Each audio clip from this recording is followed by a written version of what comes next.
የኔ ፍቅር አቤት ምን ፈለግሽ? ቁርስ አበላም ውዴ? አይ አልፈልግም። ሌላ የምትጠይቀኝ ነገር አለ? አይ ምንም። እነዚህ ልጆች ምን ነክቷቸው ነው? ስለኔ አይመለከትሽም። ደግሞ ሰሞኑን ቤት እየወርሽ አይደለም? ከዚህ ቤት ውጭና እገልሻለሁ። እሺ አልወጣም። ማዘር ሰላም ነው?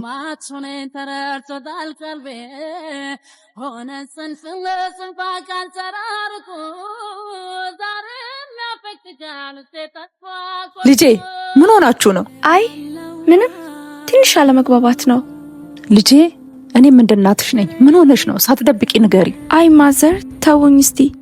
ባህሪው ቀን ከቀን እየተቀያየረ አስቸግሮኝ ነው። መጀመሪያ እዚህ ቤት ስትገቡ ፍቅራችሁ ሰፈሩን ሁሉ ነበር የሚያስቀናው። ነበር እሱ ባይሰበር። ማታ ገባ ሰላም ሳይለኝ ጠዋት እንደዚህ ይወጣል። እሺ ልጄ ከዛሬ ነገ ይሻሻላል ብዬ በጣም ጠበቅኩ። እሱ ግን ባሰበት። ለኔ የሚያስቡላ አይመስለኝም። እሱም ወዶ አይደለም። ለመረዳት ሞክሪ። አሁን ግን በጣም ከብዶኛል። ተስፋ ቆርጫለሁ።